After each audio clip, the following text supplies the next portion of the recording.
Great, good morning. I'd like to thank the Stand Down Committee for inviting NIOSH to speak. Sorry. Thank you. I'd like to thank the Stand Down Committee for inviting NIOSH to speak at this very important event. Dr. Howard, the director of NIOSH, could not be here today, so he asked me to present some opening remarks on his behalf to thank you for participating in today's event and as well as for your commitment to keeping workers safe and healthy. So you'll see some slides. We'll catch up, I guess. Yeah. Okay. Got it. I'll speak. All right.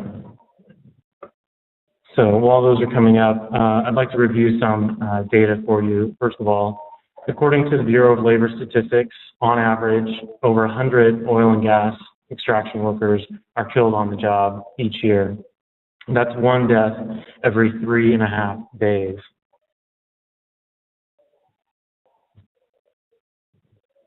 Here we go. So this slide shows the number of deaths by year in the oil and gas extraction industry over the past 10 years. You'll see an increase in 2012 where 138 workers were killed on the job. That's the most deaths ever reported by BLS. The blue line here is the rate of work-related deaths. As you can see, it's variable, but it's also elevated.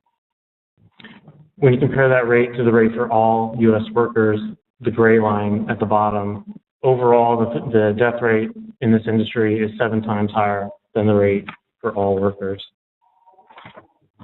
This figure shows the leading causes of death in the industry. Transportation events were the leading cause of death, killing 433 workers during the past 10 years. Most of those deaths were related to motor vehicle crashes. Later in the agenda, you'll hear some case studies presented by OSHA on the most common causes of death at the well site. So what I'm going to focus on now are these motor vehicle crashes. Operating a vehicle in the oil and gas industry presents some unique hazards. For example, workers operating vehicles, this often occurs in isolated rural areas.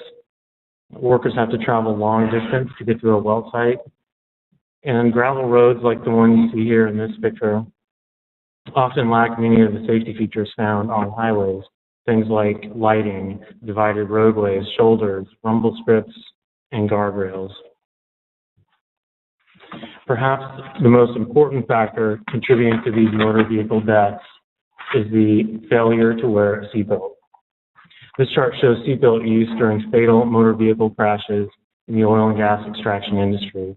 We examined every fatal crash, and we found that 38% of all workers were not wearing a seatbelt at the time of the crash, and another 12% of workers were ejected from their vehicle and presumably also not wearing a seatbelt.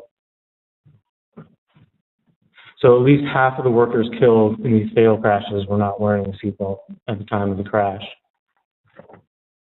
This single vehicle crash involved 2 oil and gas workers on their way from Texas to North Dakota for work. The passenger was asleep in the back of the truck, laying down. The driver, unfortunately, also fell asleep, causing the vehicle to exit the roadway. The truck struck the end of the guardrail, causing the guardrail to enter through the floorboards of the truck and out the rear window, effectively impaling the vehicle. Remarkably, neither worker was seriously injured, but this crash highlights some important issues. First is the long commute for these workers to get to their job required them to travel across 5 states, presenting significant driving risks. Fatigue was determined to be the cause of this crash and is presumed to be a contributor to many oil-fueled crashes.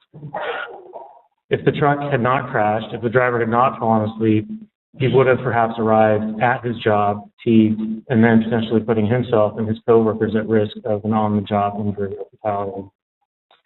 So what can be done to prevent these motor vehicle deaths? Well, first, workers should wear their seatbelt every time they're in a vehicle. Employers should have zero tolerance for employees that don't wear their seatbelt or drive distracted.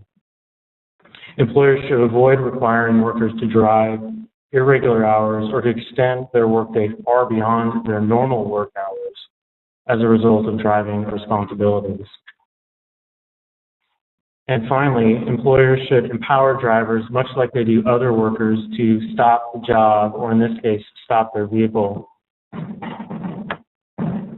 if they are fatigued or encounter hazardous driving conditions.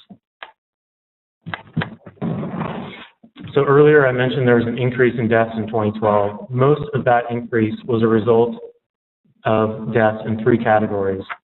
When you compare 2011 to 2012, there were almost twice as many deaths to older workers, to workers who fell from height, and during fire and explosion events. So these are workers and events that may require additional attention and focus on the part of employers and HSE professionals like yourselves.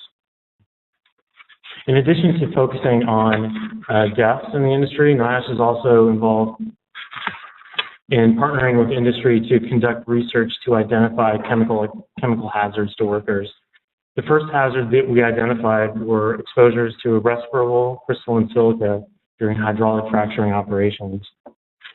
In addition to producing this hazard alert from OSHA, we've also developed an engineering control to prevent silica exposures during hot loading. And next on the agenda, you'll see a video that we worked on with industry and with OSHA that highlights some of the hazards involved with silica.